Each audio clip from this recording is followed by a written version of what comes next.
Movie की शुरुआत में एक पहलवान को दिखाया जाता है जो किसी राक्षस से सामान था। वह चीन के लोगों को पीट रहा था, उनकी बुराई कर रहा था। वह कह रहा था कि यह एशिया का सबसे घटिया देश है, जो कि कुछ हद सच भी है।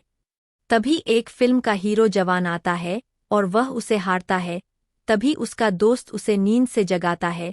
वह एक टैक्सी ड्राइवर होता है। भारत में तो इस तरह की टैक्सी बंद हो चुकी है, वहाँ चल रही है।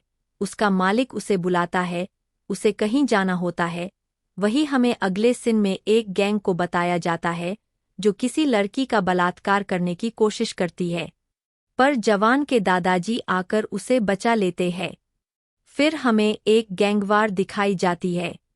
हमारे यहाँ जो गैंगवार होती है वह बंदूकों से होती है, परंतु चीन में भालों से होती है। फिर हमें मिस यंग दिखाई जाती है जो कि एक बात की संपादक होती है। वह अपने बॉस को एक आर्टिकल दिखती है, उन्हें वह पसंद आता है। अब वह मिस यंग को गरीबों पर आर्टिकल लिखने का कहते हैं। आप हमें उसे गैंग वॉर में से एक गैंग लीडर को बताया जाता है जो मिस यंग को किडनैप करना चाहता था क्योंकि वह एक अमीर परिवार की लड़की है। एक गैंग का नाम टाइगर गैंग होता है। यह मिस यंग को किडनैप करने जाते हैं, परंतु यहाँ हमारा हीरो जवान जाकर उसे भगा ले जाता है।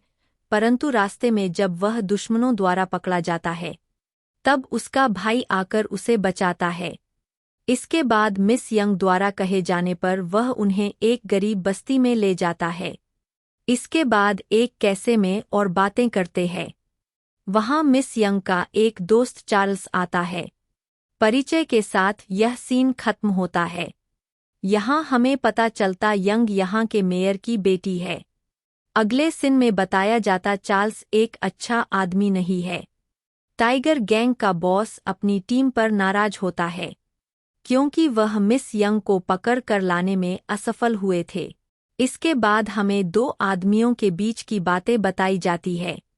इसमें एक आदमी गरीबों में फ्री चावल दे रहा होता है, दूसरा उस पर नाराज होता है। वह ऐसा करने के लिए मना बोलने के लिए आया था। अगले सीन में टाइगर गैंग एक बार फिर मिस यंग को किडनैप करने आती है। जवान और के भाई के बीच में आने पर वह उन्हें भी किडनैप कर लेती है। जब यह बात उनके यूनियन को पता चलती है तो वह उन्हें बचाने आते हैं, पर टाइगर गैंग रिक्शा यूनियन की बात नहीं मानती है।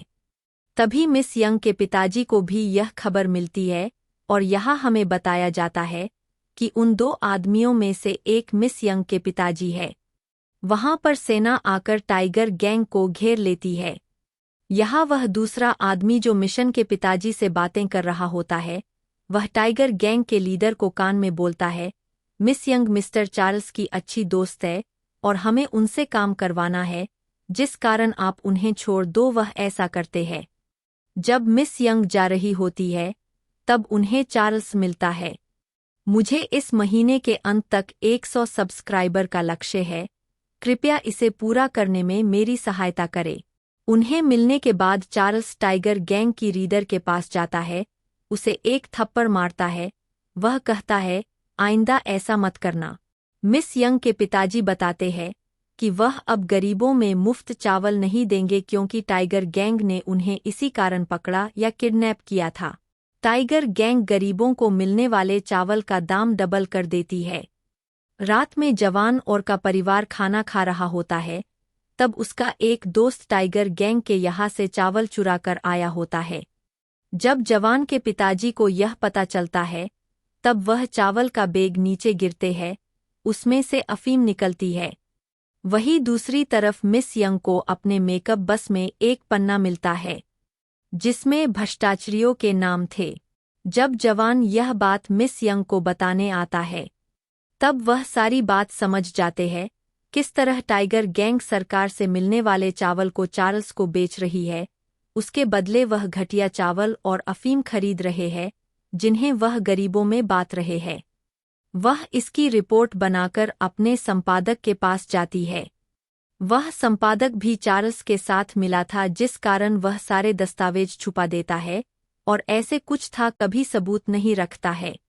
मिस यंग इसे नाराज होकर जवान के पास जाती है। जवान अपने भाई के साथ मिलकर कोई रास्ता निकलेगा ऐसा बोलकर वहां से निकल जाता है। रात में वह दोबारा चावल के गोदाम में चोरी करने का योजना बनाते हैं, परंतु इसके लिए टाइगर गैंग भी तैयार थी। जब जवान का भाई गोदाम नहीं जाता है, वहां एक कत्ल हो रखा था। टाइगर गैंग वहां आ जाती है और उसे कत्ल के लिए गुनहगार का ठहरती है। दोनों भाई भागने में कामयाब होते हैं। वह अपने दादा के यहाँ जाते हैं, परंतु वहां सिपाही और टाइगर गैंग उन्हें घेर देती है। वहां हाथपाई में जवान के दादाजी को गोली लग जाती है। दोनों भाइयों को सरकार द्वारा गिरफ्तार किया जाता है। जवान यहाँ अफीम की व्यापार के बारे में बताता है। टाइगर गैंग का लीडर अपने गोदाम में अफीम को चेक करने जाता है, तो उसे वहां अफीम मिल जाती है। असलियत में उसे भी मालूम नहीं होता कि यहाँ यह काम हो रहा है।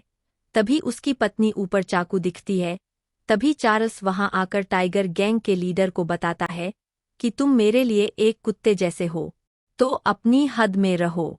वही मिस यंग जवान को बचाने के लिए अपने पिता को बोलती है और रास्ता न निकलने पर वह चार्ल्स के पास जाती है। चार्ल्स इस सच सकता है, यदि मिस यंग उससे शादी करेगी तो ही वह जवान को निकलेगा। तब मिस यंग सहमति देती है। जवान और की भाई को जेल से निकाला जाता है। एक दिन चार्ल्स अफीम चेक कर रहे होते हैं, कभी मिस यंग यहाँ जाकर उनकी फोटो खींचती है। जब वह उसे नुकसान पहुंचाने का सोचता है, तभी टाइगर गैंग का लीडर और जवान दोनों के साथ उनके मित्र वहां आ जाते हैं और यहाँ एक लड़ाई होती है, बॉलीवुड स्टाइल में। इस लड़ाई में टाइगर गैंग का लीडर मारा जाता है, परंतु वह चार्ल्स को भी गिरफ्तार करने में कामयाब होते हैं। इसी के साथ यह मूवी खत्म होती है।